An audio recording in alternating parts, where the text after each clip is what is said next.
Welcome back to Race YouTube channel. അപ്പോൾ നമ്മൾ ഓണമൊക്കെ ആയില്ലേ, ഓണം എക്സാമിൻ്റെ ഒക്കെ ഒരു ടെൻഷനിലായിരിക്കുമല്ലോ നിങ്ങൾ. അപ്പോൾ ഇന്ന് നമ്മളിവിടെ ഡിസ്കസ് ചെയ്യുന്നത് വളരെ വളരെ ഇമ്പോർട്ടൻ്റ് ആയിട്ടുള്ളൊരു കാര്യമാണ്.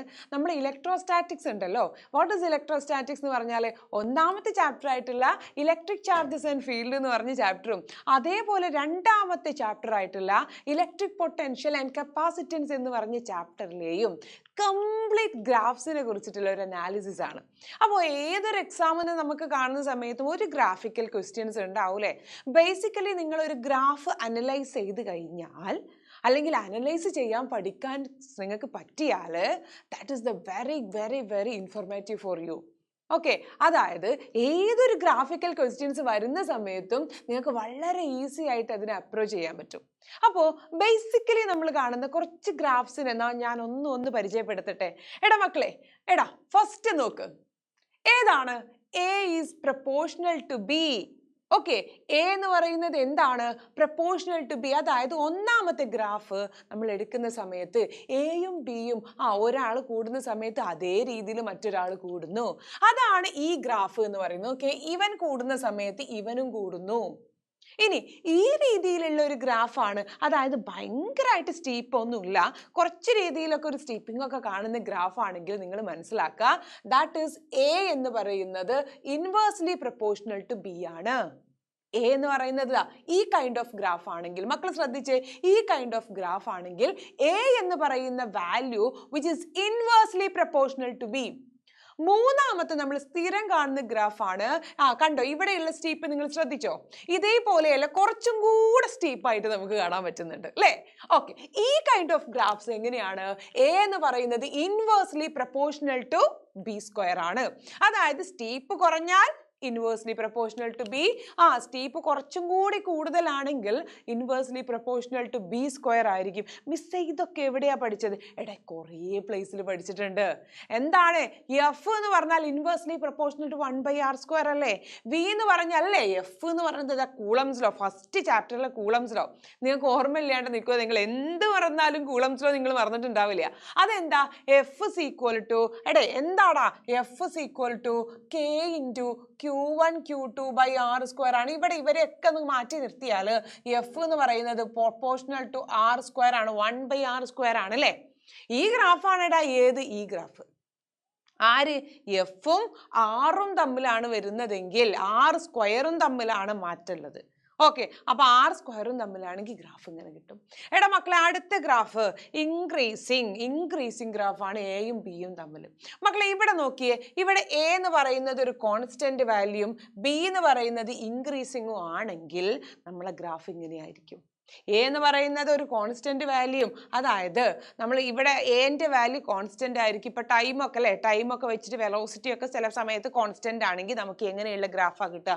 ഇങ്ങനെയുള്ള ഗ്രാഫാ കിട്ടുക. അപ്പൊ നമ്മൾ എത്ര ഗ്രാഫ് അനലൈസ് ചെയ്തു?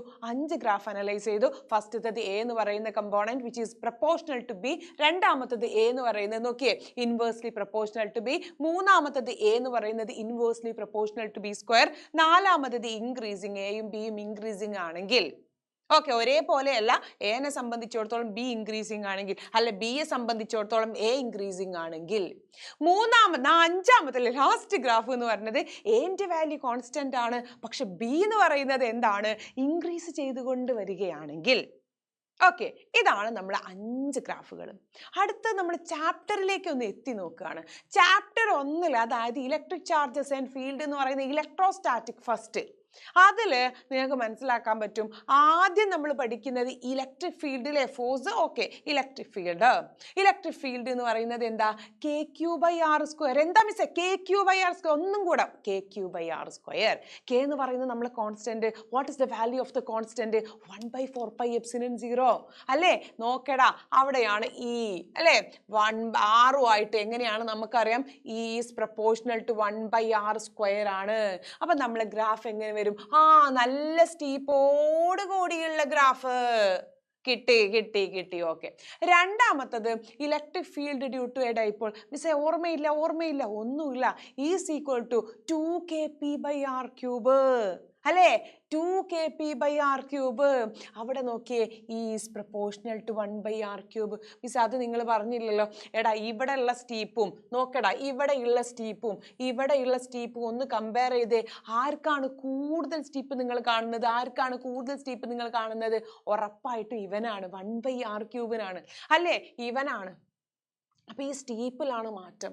അപ്പൊ ഇത് 1/r ആവുമ്പോ ഇത്രയും ഉണ്ടാവില്ല, ജസ്റ്റ് ഇങ്ങനെ വരും. ഓക്കെ, 1/r² ആണെങ്കിലോ ജസ്റ്റ് ഇങ്ങനെ വരും. 1/r³ ആണെങ്കിലോ നല്ല രീതിയിൽ ഇങ്ങനെ വരും. ക്ലിയർ ആയല്ലോ? അടുത്തത് നോക്കിയേ, ഒരു കമ്പാരിസൺ ആണ്. മക്കളൊന്ന് നോക്കിയേ, ഇവിടെ ഒന്ന് നോക്കിയേ, ഇവിടെ ഒന്ന് നോക്കിയേ, നിങ്ങൾ ഈ ഗ്രാഫിലൊന്ന് നോക്കിയേ. നമുക്ക് എന്താ ക്വസ്റ്റ്യൻ തരിക അറിയോ? നമുക്ക് ക്വസ്റ്റ്യൻ തരിക, ഇവിടെ എ, ഇവിടെ ഇത് കൊടുക്കൂല, പകരം ഇതൊന്നും കൊടുക്കില്ല. എന്നിട്ട് നമ്മളോട് പറയും എ എന്ന് പറയും. അയ്യോ, എവിടെ പോയി നമ്മളെ? എ എന്ന് പറയും, അതേപോലെ ബി എന്ന് പറയും, എ എന്ന് പറയും, ബി എന്ന് പറയും. നിങ്ങളടുത്ത് ഫൈൻഡ് ഔട്ട് ചെയ്യാൻ പറയും, what is A, what is B. അതായത് നിങ്ങൾക്കറിയാം ഇതിൽ സ്റ്റീപ്പ് കൂടുതൽ ആർക്കാ? ഗ്രീനിനാണോ ബ്ലൂവിനാണോ സ്റ്റീപ്പ് കൂടുതൽ? നിങ്ങൾ കണ്ടിട്ട് പറ, ഗ്രീനിനാണോ ബ്ലൂവിനാണോ സ്റ്റീപ്പ് കൂടുതൽ? ഏതിനാണ്?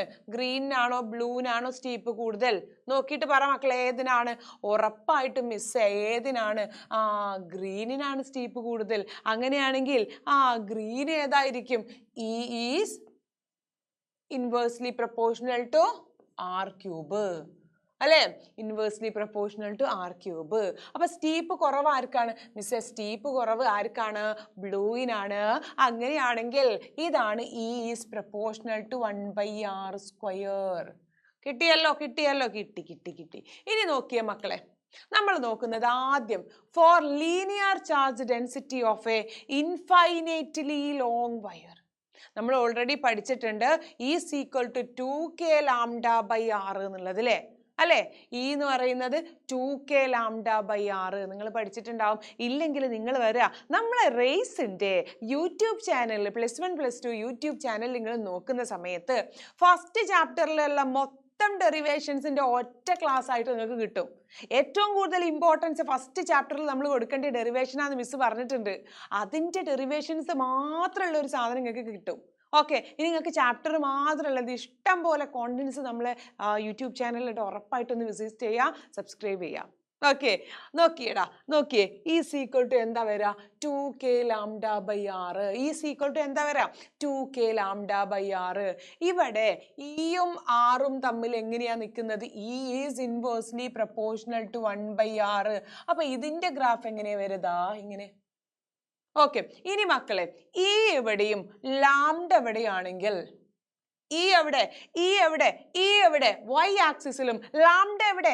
ലാംഡ x ആക്സിസിലുമാണ് നമ്മൾ കൊടുക്കുന്നതെങ്കിൽ നോക്കിയേ നിങ്ങൾ, r എങ്ങനെയാ നിൽക്കുന്നത്? പ്രപ്പോർഷണൽ ആയിട്ടാ നിൽക്കുന്നത് അല്ലേ? അങ്ങനെയാണെങ്കിൽ നമുക്ക് കിട്ടുന്ന ഗ്രാഫ് ഇതാ ഇങ്ങനെയാ വരും, പ്രപ്പോർഷണൽ. അതായത് ഈ കൂടുന്നതിനനുസരിച്ചിട്ട് ആര് കൂടുന്നു? ലാംഡ കൂടുന്നു. കാരണം ഇയും ലാംഡയും എങ്ങനെയാണ്? പ്രപ്പോർഷണൽ ആണല്ലേ? ഇയും ലാംഡയും എങ്ങനെയാണ്? പ്രപ്പോർഷണൽ ആണ്. ഓക്കെ, ക്ലിയർ ആണോ? Okay, clear. ഓക്കെ, ഇനി മക്കളെ ഇവിടെ ഇത് നിങ്ങൾ ഭയങ്കരമായിട്ട് ശ്രദ്ധിക്കേണ്ട ഒരു ഗ്രാഫാണ്. ഇതെന്താ അറിയോ? ഇതാരാ? ഈ for a conducting sphere both solid and hollow, ഇതാണ് കണ്ടക്ടിങ് സ്ഫിയർ. ഈ കണ്ടക്ടിങ് സ്ഫിയറിൽ ഞാനിതാ ഒരു കണ്ടക്ടിങ് സ്ഫിയർ വരയ്ക്കുന്നു. ഞാൻ ഈ കണ്ടക്ടിങ് സ്ഫിയറിലേക്ക് ചാർജ് കൊടുക്കുന്നു. ഈ ചാർജ് ഒക്കെ എവിടെ അലൈൻ ചെയ്ത് നിൽക്കും? ഇതിൻ്റെ സർഫേസിൽ അലൈൻ ചെയ്ത് നിൽക്കും. അത് നമുക്കറിയാം. ഉള്ളിലുള്ള ഇലക്ട്രിക് ഫീൽഡ് എന്താ മക്കളെ? ഉള്ളിലുള്ള ഇലക്ട്രിക് ഫീൽഡിന്റെ വാല്യൂ എന്താ? ഉള്ളിലുള്ള ഇലക്ട്രിക് ഫീൽഡിന്റെ വാല്യൂ 0 ആണ്. ഈന്റെ വാല്യൂ 0 ആണ്. എന്തിൻ്റെ? ഒരു ഹോളോസ്ഫിയറിന്റെ അകത്ത് അല്ലേ? ഒരു കണ്ടക്ടിങ് സ്ഫിയറിന്റെ അകത്ത് ഉള്ളിൽ എന്തായിരിക്കും? 0 ആയിരിക്കും. അങ്ങനെയാണെങ്കിൽ ഇവിടെ r എന്ന് പറയുന്നതാണ് ഡിസ്റ്റൻസ്. r = r. ഇതെന്താണ്? എവിടുന്ന് തുടങ്ങുന്നതാണ്? ഉള്ളിൽ നിന്ന് തുടങ്ങുന്നതാണ്. അതായത് ഈ ചാർജിന്റെ നോക്കിയേ, ഈ കണ്ടക്ടിങ് സ്ഫിയറിന്റെ ഉള്ളിൽ ഇലക്ട്രിക് ഫീൽഡ് ഉണ്ടോ? ഇല്ല, 0 ആണ്. പിന്നെ എവിടുന്നാണ് അത് സ്റ്റാർട്ട് ചെയ്യുക? അത് സ്റ്റാർട്ട് ചെയ്യുക അതിന്റെ സർഫേസിൽ നിന്ന്. അതാണ് നമ്മൾ ഇവിടെ കൊടുത്തത്. കണ്ടോ, R ഈക്വൽ ടു R ആയിരിക്കും. സർഫേസിൽ എത്തുന്ന സമയത്ത് നമുക്ക് മാക്സിമം ഇലക്ട്രിക് ഫീൽഡ് കിട്ടും. അതുകൊണ്ട് നമ്മൾ ഇവിടെ സർഫേസിൽ മാക്സിമം കൊടുത്തു. പിന്നെ നമുക്കറിയാം E എന്ന് പറയുന്നത് KQ/R² ആണ് അല്ലേ. അപ്പൊ പിന്നെ എന്ത് ചെയ്യും? ഇതിങ്ങനെ കുറഞ്ഞുകൊണ്ട് കുറഞ്ഞു വരും. ഓക്കെ, E എന്ന് പറയുന്നത് പ്രപ്പോർഷണൽ ടു 1/R² ആണ്. സോ എന്ത് ചെയ്യും? കുറഞ്ഞു വരും. രണ്ടാമത്തത് നോക്കിയേ, ഇതെന്താ നമ്മൾ പറഞ്ഞത്? നോൺ കണ്ടക്ടിങ് സോളിഡ് സ്ഫിയർ ആണ്. നിങ്ങൾക്ക് വലിയ ഐഡിയ ഉണ്ടാവില്ല, എന്നാലും മിസ് ഒന്ന് പറയാണ്. സോളിഡ് സ്ഫിയർ ആണെങ്കിൽ നിങ്ങൾ ജസ്റ്റ് ഇക്വേഷൻസ് ഒന്നും പഠിക്കേണ്ട, മിസ് പറയുന്നത് മാത്രം പഠിച്ചാൽ മതി. സോളിഡ് സ്ഫിയർ ആണെങ്കിൽ ഓക്കെ, അതായത് നോൺ കണ്ടക്ടിങ് സ്ഫിയർ ആണെങ്കിൽ ഇതിന്റെ ഉള്ളിലൊക്കെ നമ്മൾ ഇതിലേക്ക് ഇലക്ട്രിക് ഫീൽഡ് കൊടുത്താൽ അതിന്റെ ഉള്ളിലൊക്കെ ഇലക്ട്രിക് ഫീൽഡ് ഉണ്ടാവും. ഓക്കെ, അപ്പൊ എന്താണ് E എന്ന് പറയുന്നത്? R മാക്സിമം എവിടെയാ ഉണ്ടാവുക? ഈ ഇതിന്റെ സർഫേസിലായിരിക്കും. അവിടുന്ന് അങ്ങോട്ട് പോകും തോറും കുറഞ്ഞു വരും. ഓക്കെ, അതായത് നോൺ കണ്ടക്ടിങ് സ്ഫിയർ ആണെങ്കിൽ അതിന്റെ ഉള്ളിൽ ഇലക്ട്രിക് ഫീൽഡ് ഉണ്ടാവും. അത് എന്തിനോട് പ്രപ്പോർഷണൽ ആയിരിക്കും? R-നോട് പ്രപ്പോർഷണൽ ആയിരിക്കും. അതുകൊണ്ട് നമ്മൾ ആദ്യത്തെ part is proportional to R എന്ന് കൊടുത്തു. നിങ്ങൾക്ക് കൺഫ്യൂഷൻസ് ഉണ്ടാവും. കൺഫ്യൂഷൻസും കാര്യങ്ങളൊക്കെ മാറ്റി വൃത്തിയായിട്ട് നിങ്ങൾക്ക് പഠിക്കാൻ വേണ്ടിയിട്ട് ഉറപ്പായിട്ട് നിങ്ങൾ എന്ത് ചെയ്യാം? നമ്മളുടെ റേസിൻ്റെ ഓൺലൈൻ ക്ലാസ്സസ് പോകുന്നുണ്ട്. ജസ്റ്റ് നിങ്ങൾ ആ ബാച്ചിലൊക്കെ ജോയിൻ ചെയ്യുക കേട്ടോ. ഈ ജോയിൻ ചെയ്യുന്ന കാര്യമൊക്കെ അറിയാൻ വേണ്ടിയിട്ട് ജസ്റ്റ് ഡിസ്ക്രിപ്ഷനിൽ നമ്മൾ കൊടുത്തിട്ടുണ്ടാവും കോൺടാക്ട് നമ്പർ, അതിലൊന്ന് കോൺടാക്ട് ചെയ്താൽ മതിയേ. ഓക്കെ, അപ്പോൾ നമ്മൾ ഡീറ്റെയിൽ ആയിട്ടുള്ള ക്ലാസ്സൊക്കെ അതിലുണ്ടാവും. ഓക്കെ, നിങ്ങൾ അറിയാത്ത ഇലക്ട്രോസ്റ്റാറ്റിക്സിനെ കുറിച്ചിട്ടും വളരെ ഡീറ്റെയിൽ ആയിട്ട് പഠിക്കാൻ ഇഷ്ടമുള്ള ആൾക്കാരുണ്ടാവും അല്ലേ, അതിനൊക്കെ കുറിച്ചിട്ട് നമ്മൾ ഡീറ്റെയിൽ ആയിട്ടുള്ള ടോപ്പിക്സ് അവിടെ ഡിസ്കസ് ചെയ്തിട്ടുണ്ടാവും. ഓക്കെ, അപ്പോൾ ഇത്ര മാത്രം നിങ്ങൾ പഠിക്കുക. ഇവിടെ ഈ എക്സാമിന് നിങ്ങൾ ഇത്രയും മാത്രം കോൺസെൻട്രേറ്റ് ചെയ്യുക. നോൺ കണ്ടക്ടിങ് സ്ഫിയർ ആണെങ്കിൽ അകത്ത് എന്തായിരിക്കും? ഈസ് പ്രപ്പോർഷണൽ ടു R ആണ്. അതേപോലെ ഇൻവേഴ്സ്ലി പ്രപ്പോർഷണൽ ടു R² ആയിരിക്കും. മാക്സിമം നമുക്ക് കിട്ടുക R ഈക്വൽ ടു R വരുമ്പോഴാണ്. അടുത്തത് മക്കളെ, plot a graph showing the variations of Coulomb force versus where R is the distance between the two charges of each pair of charge, 1 microcoulomb and 2 microcoulomb, 1 microcoulomb and -3 microcoulomb. Interpret to that graphs obtained. നോക്കാം അല്ലേ. അതായത് മക്കൾ ഒരു കാര്യം മനസ്സിലാക്കണം. ഇപ്പോൾ നമുക്ക് രണ്ട് ടൈപ്പ് ഓഫ് ചാർജസ് ഉള്ളത്. ഒന്ന് ലൈക്ക് ചാർജ് ഉണ്ട്, അതേപോലെ ലൈക്ക് ചാർജുകൾ ഇങ്ങനെ വരും. അൺലൈക്ക് ചാർജ് എന്ന് പറയുമ്പോൾ ഒന്ന് പോസിറ്റീവും വരും, ഒന്ന് നെഗറ്റീവും വരും. ഓക്കെ, അപ്പോൾ മക്കളൊന്ന് മനസ്സിലാക്കുക. ഈ പോസിറ്റീവും ആണെങ്കിലും, അല്ലെങ്കിൽ പിന്നെ നമുക്ക് എങ്ങനെയും കൂടി ഉണ്ടാവും, നെഗറ്റീവും വരും അല്ലേ. ഇവിടെ പോസിറ്റീവും ഗുണിച്ചാൽ നമുക്കൊരു പോസിറ്റീവ് വാല്യൂ കിട്ടുക. പോസിറ്റീവും നെഗറ്റീവും മൾട്ടിപ്ലൈ ചെയ്താൽ നമുക്കൊരു നെഗറ്റീവ് വാല്യൂ കിട്ടുക. ഈ നെഗറ്റീവും മൾട്ടിപ്ലൈ ചെയ്താൽ നമുക്കൊരു പോസിറ്റീവ് വാല്യൂ കിട്ടുക. ഇത് നമുക്കറിയാം. ഇത് തന്നെ നിങ്ങൾ ഗ്രാഫിൽ ഓർത്താൽ മതി. ഗ്രാഫിൽ നമ്മളൊരു പ്ലോട്ട് ഗ്രാഫ് വരച്ചിട്ടുണ്ടെങ്കിൽ മക്കൾ അതിൽ ആദ്യം മനസ്സിലാക്കേണ്ടത്, ഇവിടെ നോക്കിയേ, 1 മൈക്രോകൂളം ഇൻറ്റു 2 മൈക്രോകൂളം വാല്യൂ എത്ര വരും? 2 മൈക്രോകൂളം മൾട്ടിപ്ലൈ ചെയ്താൽ അല്ലേ. ഇവിടെ 1 ഇൻറ്റു -3 മൈക്രോകൂളം നമ്മൾ മൾട്ടിപ്ലൈ ചെയ്താൽ നമുക്ക് എത്ര കിട്ടുക? -3 മൈക്രോകൂളം. എങ്ങനെയാണെങ്കിലും ഇതിൻ്റെ റിപ്പൽഷൻ ആണെങ്കിൽ റിപ്പൽഷൻ ഉണ്ടാണെങ്കിൽ പ്ലസും വേണം, നെഗറ്റീവ് അല്ലെങ്കിൽ മൈനസും വേണം. റിപ്പൽഷൻ ഉണ്ടാവുകയാണെങ്കിൽ നമ്മൾ അത് ഗ്രാഫിക്കലി റെപ്രസെന്റ് ചെയ്യുന്ന സമയത്ത് എപ്പോഴും പോസിറ്റീവ് പ്ലെയിനിലായിരിക്കും സ്ലോപ്പ് കിടക്കുക. ഓക്കെ, ഇനി അൺലൈക്ക് ചാർജസ് ആണെങ്കിൽ, അതായത് ഒന്ന് പോസിറ്റീവും നെഗറ്റീവും ആണെങ്കിൽ അതിന് അട്രാക്റ്റീവ് ഫോഴ്സ് ആയിരിക്കും. അട്രാക്റ്റീവ് ഫോഴ്സ് നമ്മൾ എപ്പോഴും റെപ്രസെന്റ് ചെയ്യുക എവിടെയായിരിക്കും? താഴെയായിരിക്കും. പിന്നെ മക്കൾ ഒരു കാര്യം കൂടെ ഓർത്ത് വെക്കുക, നമുക്ക് ഫോഴ്സിന്റെ ഇക്വേഷൻ അറിയാം. F is equal to K into Q1 Q2 divided by R². ഇതാണ് നമ്മൾ ഫോഴ്സിന്റെ ഇക്വേഷൻ പഠിച്ചത്. ഓക്കെ, ഇവിടെ ഒരു കാര്യം നോക്കുക, ഇവിടെ ഫോഴ്സും R² അല്ലേ, force is inversely proportional to R² നമുക്കറിയാം. പക്ഷെ നമ്മൾ 1/R² എന്നുള്ള ഒരു ടേം എടുക്കുകയാണെങ്കിൽ, 1/R² എന്നുള്ളൊരു ടേം എടുക്കുകയാണെങ്കിൽ, ഈ 1/R² മൊത്തമായിട്ട് ഒരു ടേം ആക്കി മാറ്റുകയാണെങ്കിൽ നമുക്ക് പറയാൻ പറ്റും എഫ് എന്ന് പറയുന്നത് ഡയറക്ട്ലി പ്രപ്പോർഷണൽ ടു 1/R² ഒരു ടേമാ, ഒരു വാല്യൂ ആ. അതായത് ഇപ്പോൾ ഒരു എക്സാമ്പിൾ പറയാം, 1/2 എന്ന് പറഞ്ഞാൽ നമുക്കറിയാം എന്താണ്, 0.5 ആണ് അല്ലേ, 0.5 ആണ്. അതായത് ഇതേപോലെ 1/R² ഒരു പെർട്ടിക്കുലർ വാല്യൂ ആക്കി നമ്മൾ കൺസിഡർ ചെയ്യുകയാണെങ്കിൽ എഫ് എന്ന് പറയുന്നത് എന്തായിരിക്കും? ഈ 1/R² സ്ക്വയറിനോട് ഡയറക്ട്ലി പ്രൊപ്പോർഷണൽ ആയിരിക്കും. അപ്പൊ മിസ് ഇതൊരു ഗ്രാഫിൽ റെപ്രസെന്റ് ചെയ്യുകയാണെങ്കിൽ നമ്മളിപ്പോൾ ഫോഴ്സ് ഇവിടെ കൊടുക്കാം, ഇവിടെ നിങ്ങൾ റെപ്രസെന്റ് ചെയ്തത് 1/r² ആണെങ്കിൽ നിങ്ങൾക്ക് സ്ലോപ്പ് ഇങ്ങനെ കിട്ടുക. കാരണം ഡയറക്ട്ലി പ്രൊപ്പോർഷണലിന്റെ സ്ലോപ്പ് എങ്ങനെയാന്നാ പറഞ്ഞത്? ഇതുപോലെയാണ് അല്ലേ? അപ്പൊ ഈ സ്ലോപ്പ് എന്താ മിസ്? ഈ സ്ലോപ്പാണ് മക്കളെ എന്തെന്ന് പറയുന്നത്? Q1 × Q2 എന്ന് പറയുന്നത്. ഈ സ്ലോപ്പാണ് Q1 × Q2 എന്ന് പറയുന്നത്. അതാണ് നമ്മൾ ഇവിടെ റെപ്രസെന്റ് ചെയ്തത്. ഇവിടെ F ആണ്, ഇവിടെ 1/r² ആണ്, ഇത് സ്ലോപ്പാണ്. ഈ സ്ലോപ്പ് എന്ന് പറയുന്നത് എന്തായിരിക്കും? സ്ലോപ്പ് എന്ന് പറയുന്നത് എന്തായിരിക്കും? ഇതിന്റെ മൾട്ടിപ്ലിക്കേഷൻ ആയിരിക്കും. Q1-ന്റെയും Q2-ന്റെയും മൾട്ടിപ്ലിക്കേഷൻ ആയിരിക്കും. ഇനി ഈ Q1-ന്റെയും Q2-ഉം ലൈക്ക് ചാർജസ് ആണെങ്കിൽ നമുക്ക് എപ്പോഴും റിപ്പൽഷൻ ആയിരിക്കും. അതെവിടെയാണ് നമ്മൾ റെപ്രസെന്റ് ചെയ്യേണ്ടത്? പോസിറ്റീവ് പ്ലെയിനിലായിരിക്കണം. ഇതാണ് പോസിറ്റീവ് പ്ലെയിന്. ഇത് എക്സ്, ഇത് വൈ. ഇത് എക്സ്, ഇത് വൈ. പോസിറ്റീവ് പ്ലെയിനിലായിരിക്കും. ഇനി നമുക്ക് കിട്ടുന്നത് നെഗറ്റീവ് വാല്യൂ ആണെങ്കിൽ ഉറപ്പായിട്ടും അത് നമ്മൾ കൊടുക്കേണ്ടത് നെഗറ്റീവ് പ്ലെയിനിലായിരിക്കും സ്ലോപ്പ്. ഇനി ഇവിടെ നോക്കുക, വാല്യൂ Q1 × Q2 അല്ലെ? ഇവിടെ സ്ലോപ്പ് കൂടുക എന്ന് പറഞ്ഞാൽ എന്താ അർത്ഥം? Q1 × Q2, Q1-ന്റെയും Q2-ന്റെയും വാല്യൂ കൂടുക എന്നാണ് അർത്ഥം. ഇപ്പൊ Q1-ന്റെയും Q2-ന്റെയും വാല്യൂ നമ്മൾ ഈ ഒരു പ്ലേസിൽ നോക്കുന്ന സമയത്ത് പോസിറ്റീവ് പ്ലെയിനിലുള്ള ഇവിടെ 2 മൈക്രോകൂളും ഇവിടെ -3 മൈക്രോകൂളും ആണ്. അപ്പൊ നിങ്ങൾക്ക് കണ്ടാൽ മനസ്സിലാവും. ഇവിടെ സ്ലോപ്പ് കണ്ടോ? ഇവിടെ സ്ലോപ്പ് കണ്ടോ നിങ്ങൾ? സ്ലോപ്പ് ആർക്കാ കൂടുതൽ?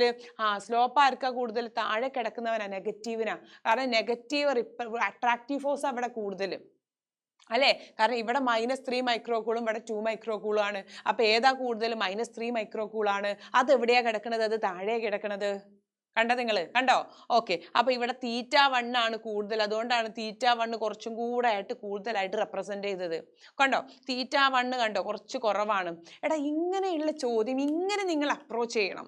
അല്ലാണ്ട് നിങ്ങൾ വെറുതെ പെരിഫറൽ ആയിട്ട് പഠിച്ചു പോയിട്ട് കാര്യമില്ല. ഉള്ളിലുള്ള കോൺസെപ്റ്റ് അറിഞ്ഞു പഠിക്കണം. ഓക്കെ. ഇപ്പൊ നിങ്ങൾക്ക് ഈ ഗ്രാഫ് ക്ലിയർ ആയല്ലോ? ഓക്കെ. ഇനി നോക്ക്. നമുക്ക് ഇത്ര വളരെ കുറച്ച് സമയമേ ഉള്ളൂ. നമ്മൾ ചാപ്റ്റർ 2 കൂടെ ഒന്ന് ജസ്റ്റ് ഒന്ന് ക്ലാരിഫൈ ചെയ്തു പോവാണ്. ഇനി V എന്ന് പറഞ്ഞ പൊട്ടൻഷ്യൽ അല്ലെ? Electric potential due to a point charge നമുക്കറിയാം V is equal to KQ/R. അതായത് V എന്ന് പറയുന്നത് ഇൻവേഴ്സ്ലി പ്രൊപ്പോർഷണൽ ടു 1/R ആണ്, അല്ലെങ്കിൽ R ആണ്. നോക്കിയേ, ഇനി നമുക്ക് 2 ഗ്രാഫ് തരും. എന്നിട്ട് ഇതിൽ പറയാണ് പൊട്ടൻഷ്യലിന്റെ ഗ്രാഫ് ഏതാ കണ്ടുപിടിക്കേ, അതേപോലെ ഇലക്ട്രിക് ഫീൽഡിന്റെ ഗ്രാഫ് ഏതാ കണ്ടുപിടിക്കേ. അപ്പൊ നമുക്കറിയാം നമ്മൾ എന്താ പഠിച്ചത്? ഈ ഒരൊറ്റ ക്വസ്റ്റ്യൻ കൊണ്ട് നിങ്ങൾക്ക് പൊട്ടൻഷ്യലിന്റെ ഇക്വേഷൻ അറിയോന്നും ചോദിക്കാൻ അറിയാൻ പറ്റുമോ? ആർക്ക്?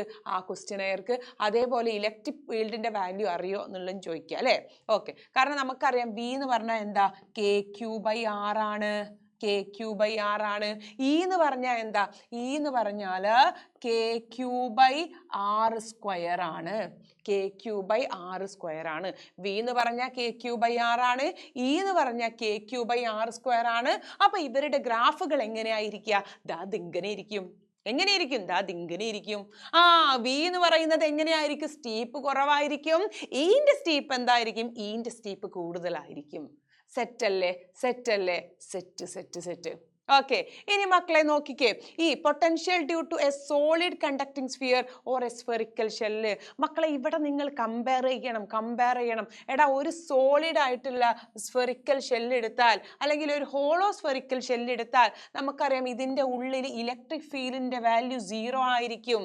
പക്ഷെ മക്കൾ മനസ്സിലാക്കണം, V ഉണ്ടാവും, ഇലക്ട്രിക് പൊട്ടൻഷ്യൽ ഉണ്ടാവും. ഇലക്ട്രിക് പൊട്ടൻഷ്യൽ Vന്റെ വാല്യൂ നോട്ട് ഈക്വൽ ടു 0 ആണ്. Vന്റെ വാല്യൂ ഇവിടം മുതൽ, ഈ സെന്റർ മുതൽ ഇവിടം വരെ എന്തായിരിക്കും? ഈ സെന്റർ മുതൽ ഇവിടം വരെ എന്തായിരിക്കും? ഒരു കോൺസ്റ്റന്റ് വാല്യൂ ആയിരിക്കും. ഇലക്ട്രിക് ഫീൽഡ് അല്ലെങ്കിൽ ഇലക്ട്രിക് പൊട്ടൻഷ്യൽ എന്ന് പറയുന്നത് ഇവിടെ ഇപ്പം 100 ആണ്. ഉള്ളിൽ 100 ആണെങ്കിൽ പുറത്തും എന്താണ്? 100 ആണ്. ഉള്ളിൽ 50 ആണെങ്കിൽ ഇതിന്റെ തൊട്ട് പുറത്തും എന്താണ്? 50 ആണ്. ഓക്കെ. അപ്പൊ നമുക്ക് എന്താണ് ഇവിടെ V മാക്സിമം എവിടെയാന്ന് ചോദിച്ചാൽ നമുക്ക് പറയാൻ പറ്റും, ഉള്ളിൽ നിന്നും തുടങ്ങി എവിടെ എത്തുന്നത് വരെ, സർഫേസിൽ സ്ഫെറിക്കൽ സർഫേസിൽ എത്തുന്നത് വരെ എന്തായിരിക്കും? കോൺസ്റ്റന്റ് ആയിരിക്കും. അതുകൊണ്ട് നമുക്ക് R = R ആവുന്നത് വരെ മാക്സിമം ആയിരിക്കും. കണ്ടോ? എന്നിട്ട് പിന്നെ അങ്ങോട്ട് എന്ത് ചെയ്യും? KQ/R ആണ്. കുറഞ്ഞു വരും. മനസ്സിലായോ? ക്ലിയർ ആയോ? ഇവിടെ നമ്മൾ കണ്ടോ? ഇവിടെ നമ്മൾ എന്തായിരുന്നു? 0 ആയിരുന്നു. ഉള്ളിൽ 0 ആയിരുന്നു ഇലക്ട്രിക് ഫീൽഡ്. അതുകൊണ്ടാണ് നമ്മൾ ഇവിടെ സർഫേസിലാണ് തുടങ്ങുന്നത്. അപ്പോൾ സർഫേസിൽ R=R നമ്മൾ മാക്സിമം വാല്യൂ കൊടുക്കുകയാണ്. ഇവിടെ അങ്ങനെയല്ല, ഇലക്ട്രിക് പൊട്ടൻഷ്യലിന്റെ കേസിൽ അങ്ങനെയല്ല. ഇലക്ട്രിക് പൊട്ടൻഷ്യൽ ഉള്ളിൽ എന്താണ് V എന്ന് പറയുന്നത് ≠0 ആണ്. സോ ദ ഗ്രാഫ് എങ്ങനെയാ വരിക? അതിങ്ങനെ വരും. ക്ലിയർ ആണോ? ക്ലിയർ ആണ്. ഓക്കെ, ഇനി നമ്മൾ കപ്പാസിറ്റൻസിന്റെ കാര്യം പറയാണ്. പാരലൽ പ്ലേറ്റ് കപ്പാസിറ്ററിന്റെ കപ്പാസിറ്റി നിങ്ങൾ പഠിച്ചിട്ടുണ്ട്. സി എന്ന് പറയുന്നത് ε0 × A/d ആണ്. അപ്പൊ ഇത് ഏതും തമ്മിലുള്ള ഗ്രാഫാ മിസ്സേ? എടാ, സിയും ക്യൂവും തമ്മിലുള്ള ഗ്രാഫാണ്. സിയും ക്യൂവും തമ്മിലുള്ള ഗ്രാഫ് എന്തായിരിക്കും? ഒരു കോൺസ്റ്റന്റ് ആയിരിക്കും. അപ്പൊ മിസ്സേ, അങ്ങനെയാണെങ്കിൽ സിയും എയും തമ്മിലുള്ള ഗ്രാഫ് നോക്കാം. സിയും എയും തമ്മിലുള്ള ഗ്രാഫിൽ എന്താണ്? സ്ലോപ്പ് എന്ന് പറയുന്നത് d ആയിരിക്കും. ഓക്കെ, സ്ലോപ്പ് എന്ന് പറയുന്നത് 1/d ആയിരിക്കും. ഇനി സിയും ഡിയും തമ്മിലുള്ള ഗ്രാഫ് നമുക്കറിയാം. സി എന്ന് പറയുന്നത് പ്രൊപ്പോർഷണൽ ടു എ ആണ്. ഒരെണ്ണം കൂടുമ്പോൾ ഒരെണ്ണം കൂടുന്നു. അപ്പൊ അതിനുള്ള ഗ്രാഫ് എങ്ങനെയാ? അതായത് സി മാക്സിമം. ഇവിടെ എന്താ പറയുക? ഈ ഗ്രാഫ് എങ്ങനെയാ? സിയും ഡിയും. സി മാക്സിമം ആവുന്ന സമയത്ത് ഡിന്റെ വാല്യൂ എന്തായിരിക്കും? കുറവായിരിക്കും. ഇനി സിന്റെ വാല്യൂ കുറയുന്ന സമയത്ത് ഡിന്റെ വാല്യൂ കൂടും. ഓക്കെ, ε0 × A/d ഒന്ന് ജസ്റ്റ് മനസ്സിലാക്കാം കേട്ടോ.